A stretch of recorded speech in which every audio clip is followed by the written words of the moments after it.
Hi, it's Alex here.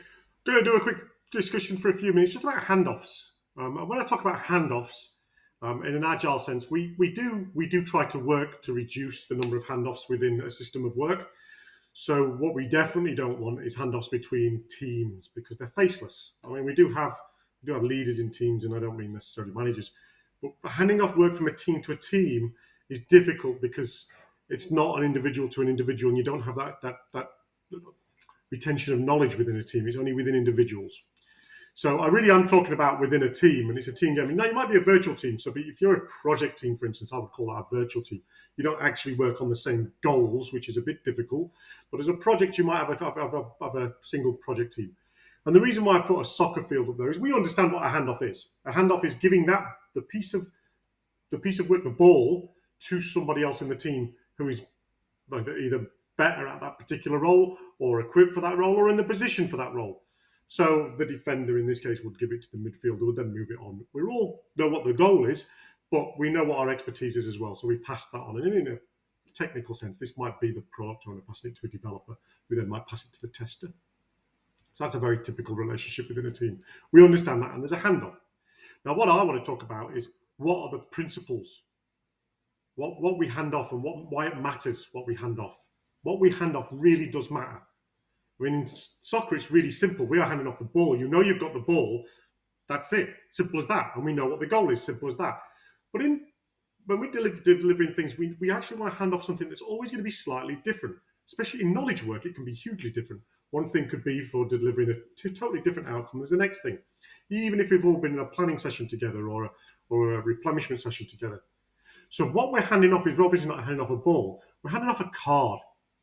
We're handing off a card. It might be, if you think about an analogy in the doctor in a hospital, you're handing off patients, but the patient isn't the thing that you're handing off between one another as doctors. You're actually handing off a file, and the file's the thing that matters. It's no good just giving me the patient. Give me the file. Tell me what the scope of this patient being in here for. The acceptance criteria might not. The patient might not work. The acceptance criteria is probably quite straightforward, but actually we need to put that down. We need to say this is this. I mean, what we've done so far is also on this page. What have we done? What have we got to do next? And I don't mean what tasks have we got to do. What's the outcome we're trying to drive? That's really, really important. So the card, the file is so important. It can be elaborated on, but it has to be the same file. You can't go and recreate those things. So the file, now in Agile, we've hopefully got a Kanban board. It's really established way of working. It's the card that moves across. And that might be elaborated on. You might create children underneath. It might be a file and you might add your pages. But what you wouldn't do is you wouldn't take a file out and leave it on the shelf and go back to it later. You keep it in there and you're trying to elaborate on the things inside. So I say this about the soccer player. I'll put the soccer player up here because the ball's leaving his foot here. The file, the whole idea is it's a little bit different to soccer because in soccer you put your hand up and say, I want the ball. It does have to be somebody who wants the ball, first of all. But the other thing is once you've passed it and given them the ball, given them the file and given them the opportunity to take it, that's it. You wouldn't then shout instructions at the player. Now you need to do this, you need to do that, and this is how you do it. You've got to trust them. There's got to be a trust relationship. They go, hey, I'm the developer, I'm the midfielder.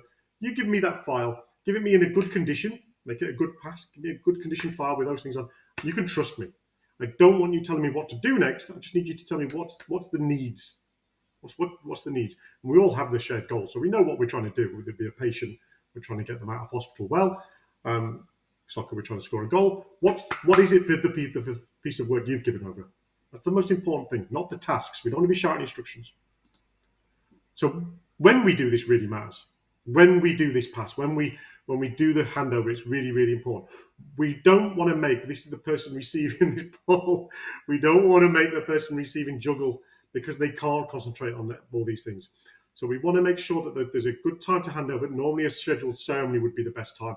We'll meet, and we want to do it in a way that the person takes the work. The person might say, "Look, I've not got the time to do this." In which case, it's got to stay on the backlog. Don't hand it over until it's ready, until they're ready. Sorry.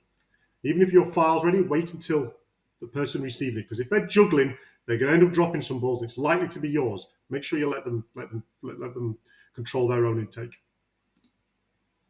So that was really about handoffs and working handoffs within a team.